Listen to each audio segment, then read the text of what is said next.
They never would have prosecuted him if it was just a manic. They prosecuted him on all these other things, and they did find him guilty of this, so that still counts. The jurors don't always get it right. We don't have to agree with their decision. I just don't know because I wasn't sitting in the courtroom. And you've got to see the witnesses. Why didn't they believe Cassie? Why didn't they believe Jane? Word from inside the walls says what's happening to Diddy isn't custody, it's carnage. This isn't just a fall from grace, it's an unraveling. According to Gene Deal, his former bodyguard, the man who once dined behind velvet ropes and white tablecloths now paces inside a 10-by-10 cell where money can't buy mercy. Deal isn't sugarcoating it. The mogul once known as Puff, Love, or simply Diddy is gone. What remains, he says, is only a shell. Hollow, fractured, moving but no longer alive. Whatever name he tries to claim carries no weight anymore, not inside the Metropolitan Detention Center. In there, names don't shield you, they make you a target. Separate, what we know is that there will be a sentencing hearing. The prosecution has said we're going to ask for a good deal of time. We don't know exactly what that is. And the defense obviously wants no time at all. So two different hearings on two different issues. The sentencing is not today. They say stars burn out, but nobody told him how cold it gets afterward.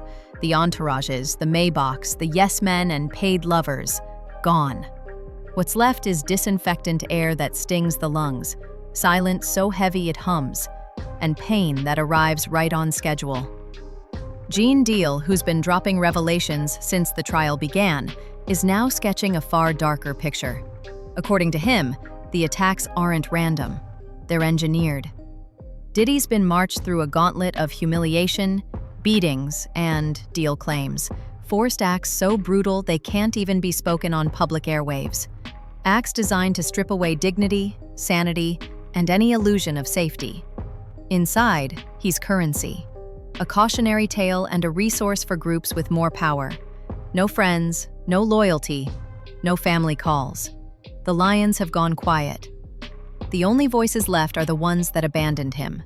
The same Gene Deal who once shadowed him through hotel lobbies and secret parties is now speaking from podcast studios and courthouse steps, sometimes trading punches with YouTubers while spilling what he says are Diddy's darkest hours behind bars.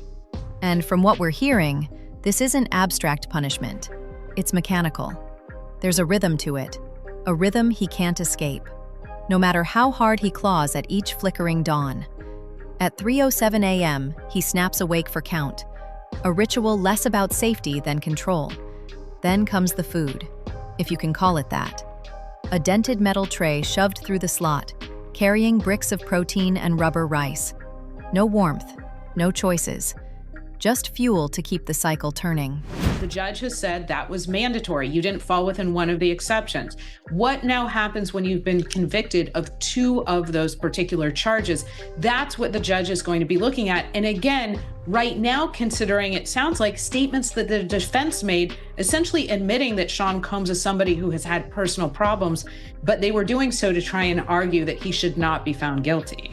After that comes Wreck, the misnomer of freedom. 45 minutes in a cage that reeks of rust, sweat, and bleach. The fluorescent buzz is constant, drilling into your skull. The air tastes like pennies, drying your throat and leaving a metallic film on your tongue. Just as you start to reset, the searches hit. Gloves snap, orders bark. It doesn't matter if you're Diddy or some no-name dealer from Queens. You get stripped, prodded, reduced. They call it contraband control, but everybody knows the truth. It's psychological warfare. The real punishment isn't the beatings. It's the rhythm, the grind, the clockwork of misery. No moment belongs to you. We just got this new audio from the Diddy trial, and it is pretty explosive. This is audio of a voicemail that Diddy left to the Jane Doe who's been testifying in this trial for the last couple days. And he sounds really annoyed. It's talking about her maybe giving him the silent treatment. And his response is, I got a busy life. I can't be dealing with your silent treatment. Every evening, the door slams shut, like a sentence being read aloud. The echo doesn't fade. It lingers, like judgment. Darkness? Not a chance. This, according to multiple sources, is where brutality tips into something colder, more deliberate. They call it the always-on treatment. Soft torture, the kind no guard ever has to log. In Diddy's unit, the bulb never dies. It burns 24 hours a day, not for safety, not for visibility, but to grind him down. Slowly, invisibly. Sleep isn't a right in that cell. It's a negotiation. Some men win a few hours with socks pulled over their eyes, or shirts knotted into makeshift blindfolds. But rumors say Diddy isn't allowed even that much. The light above his head hums and buzzes like a weapon, eating his mind in half-hour scraps of broken rest until thought itself starts to dissolve. Sources say, it's the phrase we keep hearing, yet the leaks are too consistent to ignore. 3 former employees of MDC Brooklyn, speaking off record, confirmed the tactic exists. It's how you handle high-risk profiles, one admitted, not to protect them, to break them, before they break anything else. Picture the footage. Not courtrooms, not freak-offs, not red carpets. Just Diddy, hollow-eyed, jaw locked tight, skin dulled beneath a bulb that never dims. And every time he blinks, he opens to the same unending dawn. They were referred to me as Wild King Nights. And what a Wild King Night was when him and a guest or guest would go to a hotel room or be at his home, his bedroom, and they would have intimate gatherings. I would have to go and prep that hotel room, which consisted of baby oil Astroglide. This is where the whispers grow teeth. Word is there's a shadow system running beneath the official one, a paper-thin protection racket dressed up like bureaucracy. Forget luxury. This isn't about comfort anymore, it's about survival. Want to use the phone without catching a fist to the jaw? That's a fee. Want to make it through the showers without getting cornered by men who don't care about platinum plaques or chart records? That costs extra. And if you complain, the price doesn't vanish, it doubles. Talk to staff and you won't get stabbed, but you might find your next rec slot accidentally reassigned to the wrong block. Extortion in khakis. A pay-to-breathe system where every step is taxed and every favor is temporary. And when fame can't cover the bill, the debt piles up fast. Dishonest, violent, horrible. A promiscuous swinger who lied to and cheated on multiple partners. Incredibly, that's how Sean Diddy Combs' own lawyers describe the billionaire music mogul, currently facing serious sex trafficking charges in a New York court. Gene plays it cagey, but his eyes give more away than his words. He's hinted that Diddy's people have already shelled out more money than most inmates will see in a lifetime, just to keep him upright, not comfortable, not safe, just breathing. And even then, nothing's guaranteed. This isn't the Hilton. It isn't even Rikers. It's a meat grinder with a punch clock. Every scrap of safety comes with a price tag. And if the payments ever stop, the bill arrives in bruises, not interest. That's the corner he's backed into now. One hand over his eyes to block the light, the other reaching for the next protection payout. The mogul is gone. What's left is a shell, stuck in a loop with no exit. And tonight, we follow the money. Because inside MDC, the economy isn't about comfort, it's about survival. The jail runs like a casino that never shuts down. But here, the house always wins. The chips aren't plastic, they're ramen packs, instant coffee, minutes on the phone. Every move carries a price.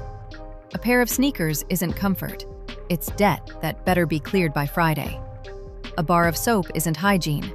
It's the toll to walk a hallway without catching an elbow.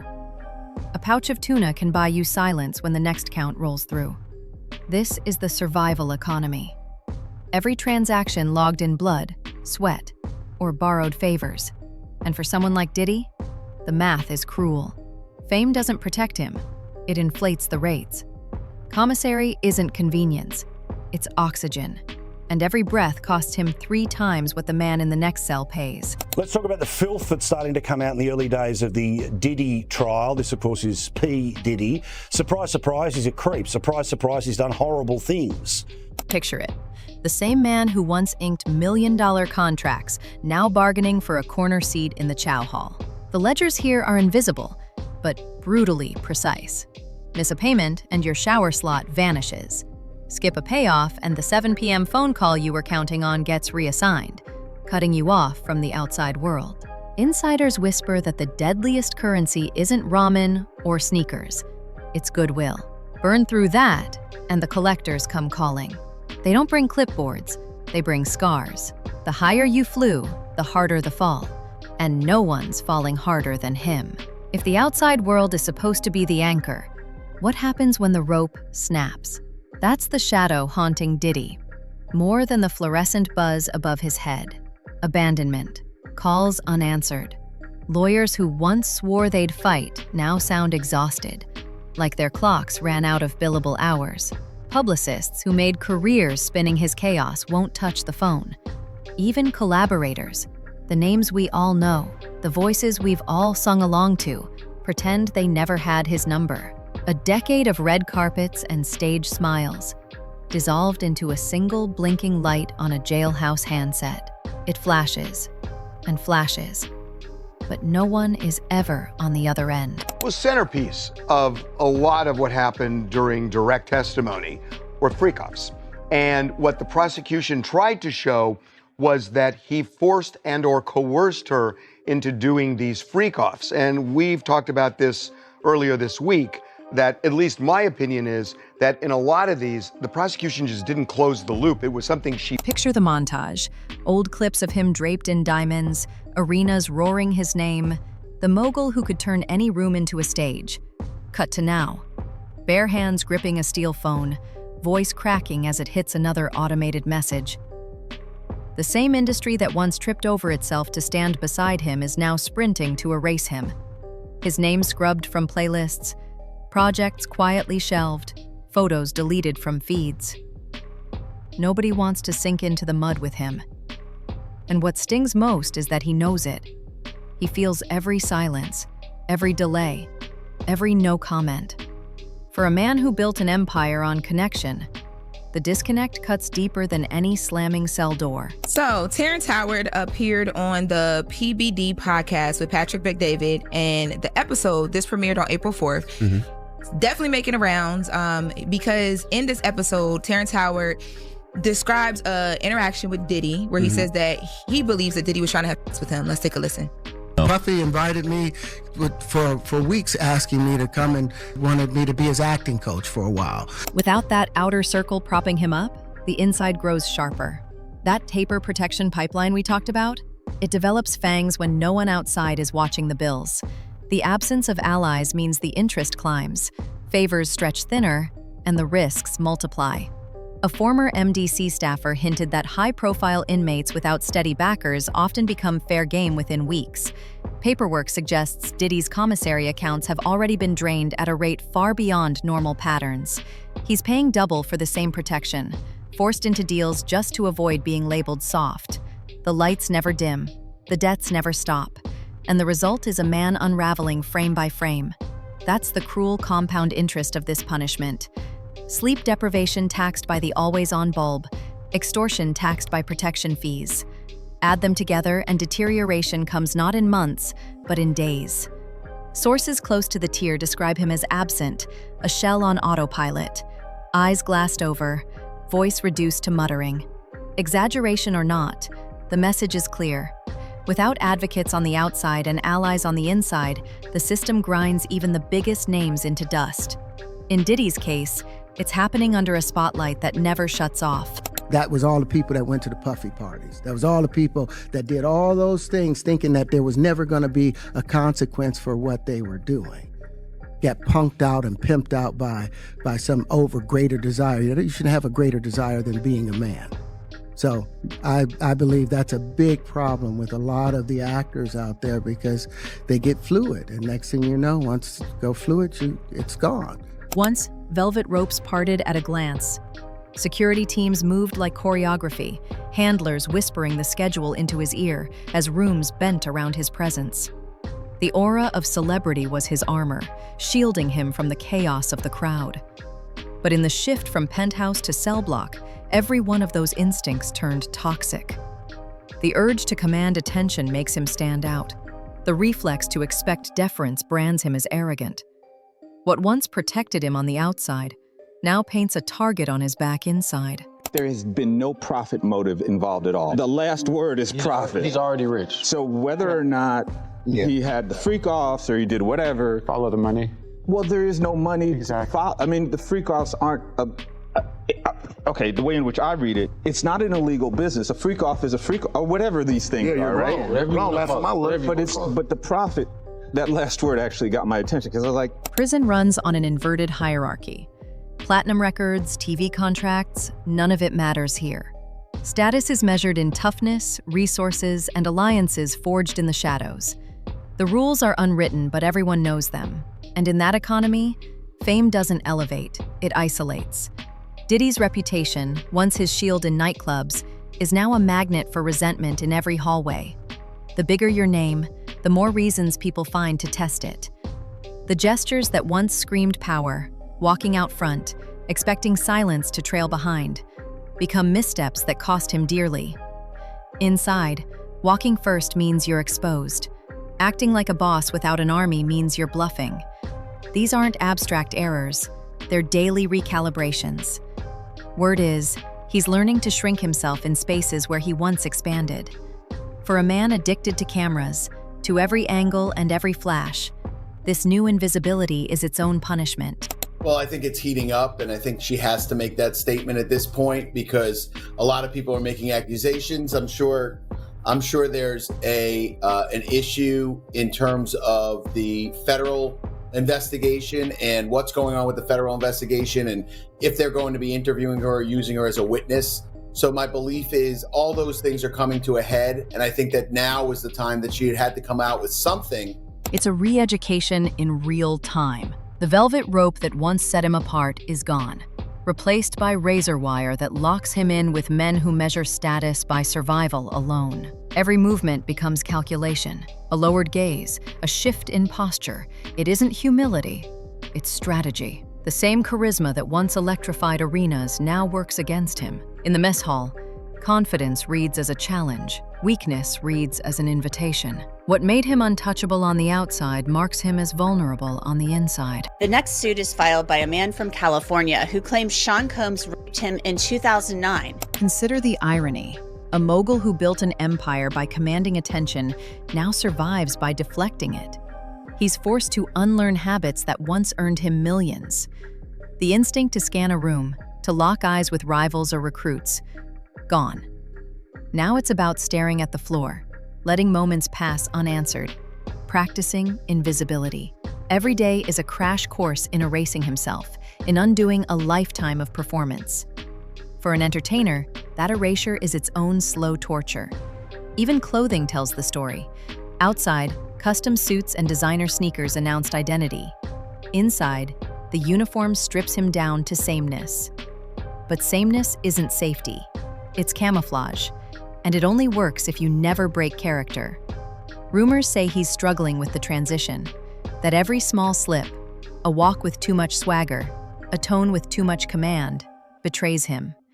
And in here, difference isn't respect. Difference is bait. And in their complaint, Diddy's attorneys were saying that NBC Universal made the assumption that their client has committed numerous heinous crimes, including serial murder, R of minors, and S trafficking of minors. Fame, instead of offering immunity, guarantees surveillance. Every eye follows his tray in the cafeteria. Every ear tilts toward his words in the yard. What he eats, how he moves, who he speaks to, each detail becomes a data point, used to decide whether to extort, exploit, or ignore. On the outside, scrutiny sold magazines and headlines. In here, scrutiny calculates risk and opportunity. And Diddy himself is the experiment in progress. The fall from velvet rope to razor wire isn't just physical, it's psychological. The mind that once thrived on applause now jolts at laughter behind his back. The man who built a legacy on orchestrating control now has his days chopped into segments by buzzers and guards. The loss of autonomy cuts deeper than any verdict. It's not just a sentence, it's the dismantling of identity, the stripping of the performance that once defined him. In the moment, it just felt like, what? Like, is this fun for him? Is this a test? In here, survival demands adaptation. Every mistake is recorded, every bruise a lesson. The education is brutal, but it works. Forget the old rhythms, learn the new. Forget being first, focus on being unseen. Forget commanding loyalty, focus on buying time. This inversion is the true cost of fame behind bars. A reversal so stark it reframes the entire scandal. It's no longer about courtrooms or verdicts. It's about whether a man trained to dominate can learn, fast enough, how to disappear. From velvet rope to razor wire, the arc is complete. This isn't just a legal battle or a fall from grace. It's a reprogramming of survival itself. And the question that lingers is cruel in its simplicity. Can a man who lived by being seen ever learn how to live by being invisible? This is the first time that I'm speaking about it. Something that I'll never forget, actually. We're left with the same questions that hover around every scandal, only louder now, as the debts pile up and the lights never go dark. Something has to give. The mind, the body, or both. So we have to ask, what are we witnessing here? Justice? Vengeance? Or a slow-motion execution carried out one fluorescent hum at a time? New revelations could surface any hour, and when they do, the picture may only get darker. Until then, it's your call. Is this a fall from grace or a system built to erase? Drop your thoughts in the comments because this story is far from finished. For now, stay safe, stay loud, and we'll be back before the lights flicker off.